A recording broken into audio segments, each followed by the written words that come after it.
good morning guys আজি ৰাতিপুৱা mini blog বনাইছোঁ মানে নেদেখুৱাকৈ থাকিব নোৱাৰিছোঁ আৰু মানে কিয় বনালোঁ দেখুৱাই আছোঁ ৰ'ব আচলতে কালি আমি গৈছিলোঁ মেঘালয় গৈছিলোঁ অসম মহোৎসৱ মানে যিসকলে ৰুমত থাকে বা পি জি থাকে আৰু যদি ভাত খাই ভাল নাপায় মানে পি জি চি জি খানা দি পিনে তেন্তে আপোনালোকে আচাৰ দি খাব পাৰে আৰু লিটাৰেলি কালি মানে মই দেখাইছোঁ ৰ'ব এই আচাৰটো ইমান টেষ্টি আছিলে কঁঠালৰ আচাৰটো ন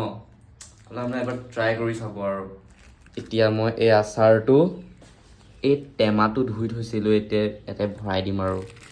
অলপ ইগন'ৰ কৰিব দেই গাইজ মোৰ অলপ ৰুমটো অলপ মেচি হৈ আছে মানে কিটচেন ৰুম চব এই জানেই আৰু এতিয়া ৰুমত থাকোঁ আৰু অলপ খেলি মেলিটো হয় আৰু সেইকাৰণে এইটো ভৰাই লওঁ আৰু এইটো আপোনালোকে ল'বই মানে একদম বহুত টেষ্টি হয় যোৰহাটৰ গ'ল্ড ফিল্ডত আপোনালোকৰ হৈ আছে অসম মহোৎসৱ তাৰ পৰা এইটো আপুনি ল'ব পাৰে বেছি নহয় আপোনাৰ 150 টকা ল'ব আৰু আপোনাক অলপ বেছিকৈ ভৰাই দিব আৰু মই অলপ বাৰ্গেনিং কৰি মেলি অলপ বেছিকৈ ভৰাই লৈছিলোঁ তো সেইকাৰণে আপোনালোকে ল'ব বাছ এইটো দেখাবৰ কাৰণে মই ৰাতিপুৱা আজি মিনি ব্লগ ষ্টাৰ্ট কৰিছোঁ চ' যাওক অসম উৎসৱলৈ আৰু এইটো লৈ আহক গাইজ চাওক আচাৰ একদম টেমাত ভৰাই দিছোঁ আৰু নুজুৰিছেগৈ কাৰোবাক লাগিলে জনাব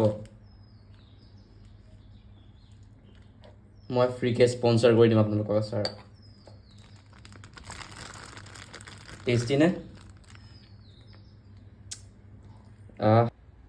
গাইজ টেমাত ভৰাই দিলোঁ পূৰা এইটো চাওক এইটো মোৰ ৰুমমেট এতিয়া শুই উঠিছে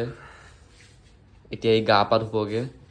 তাৰপিছত ময়ো গা ধুম তাৰপিছত আমি কলেজ যাম আৰু অ'কে বাই বাই আজি অকল মিনি ব্লগত অকল আচাৰে দেখালোঁ আৰু আজিৰ মিনি ব্লগটোৰ নাম আছিলে আচাৰ কঁঠালৰ আচাৰ বাই বাই